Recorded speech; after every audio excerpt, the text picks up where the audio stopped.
Alright, hey everyone. Out here with the GoPro today, not my usual. We've got the 385 3044 lead and 3190 in the tail, or trailing.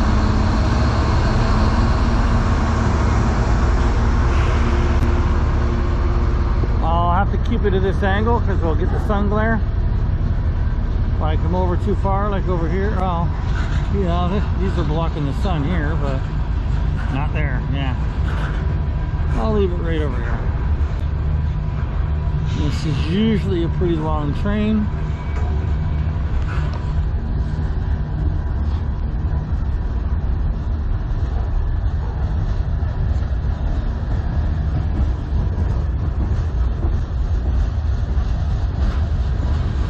Probably be about 7 to 12 minutes.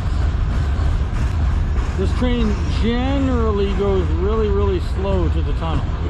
He's already going faster than what he normally does, so again, might be a little bit quicker one.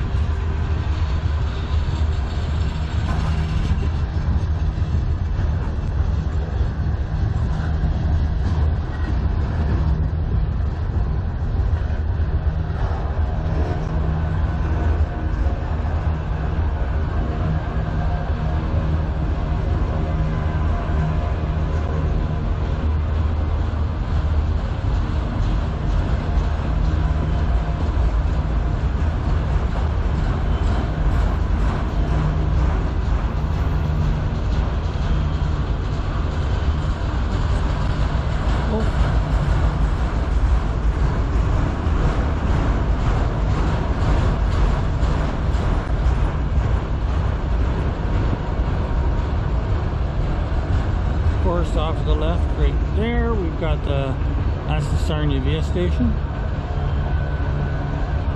And then from this location, we are about 1 mile from the tunnel, which is the old St. Clair Tunnel, is the old one, and the new one beside it is the Paul M. Tellier Tunnel, but everybody just calls the whole thing St. Clair Tunnel. Because it goes under the St. Clair River, of course, to Michigan.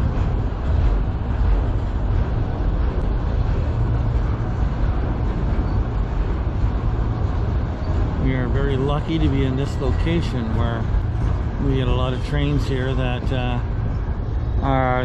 we get it just before it goes international. So it goes from Canada to the US.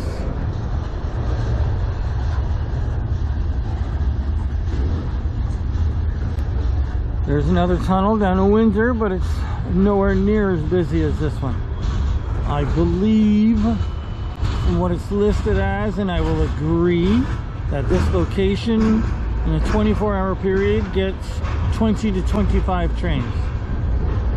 Now, mind you, at least, well, especially in the winter, probably 3/4 of them are in the dark at night.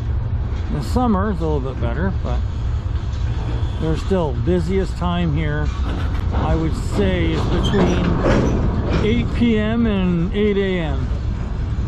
is the busier 12-hour period. Now this is the middle of the afternoon. We do still get them, but it's not as busy as what it would be later this evening.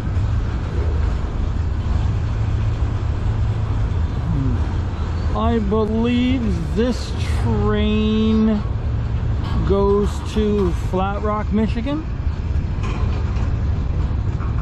It will head over the tunnel here and it will immediately exit the Flint Sub and go down to the Mount Clemens Sub, and then goes down to Flat Rock, Michigan.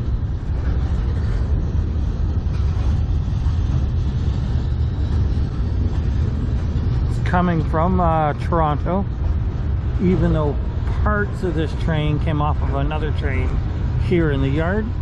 The 509 comes into the yard, drops off a lot of truck frames and stuff like that they in the yard here, they put them onto this train.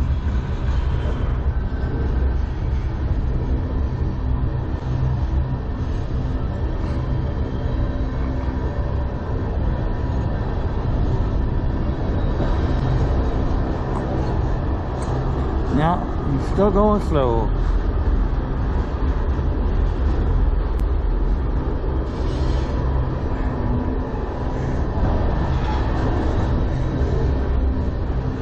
That's why many here call this train the snail train, because it always takes forever to get up to speed. And it's the longest train to go by. Not the longest train, but longest in time for the train to go by. Most trains are 4 to 6 minutes here. This one probably averages about 9 anyway. Maybe longer. It's at least 7 and at most 15. This one will be probably 8 or 9.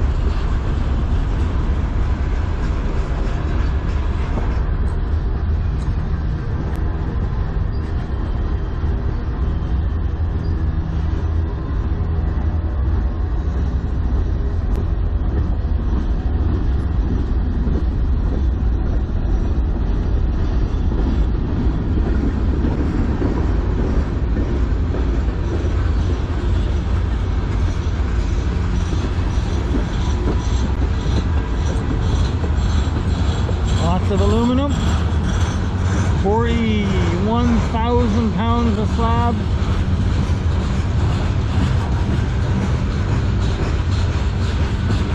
They're either 6 slabs of like 30 or 5 slabs of a little bit more, and then they could be all the way up to 40,000 pounds, and there'd be like 4 of them. These are coil cars and gondolas.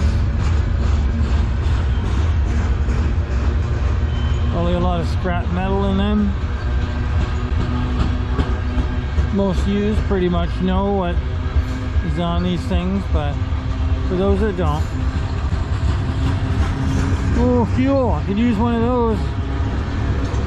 It would do me for a lifetime.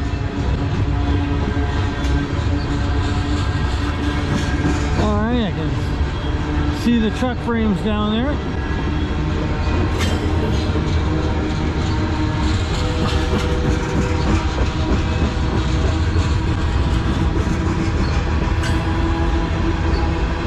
It's usually around the tail of the train is the truck frame, so it looks like it is.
Subscribe.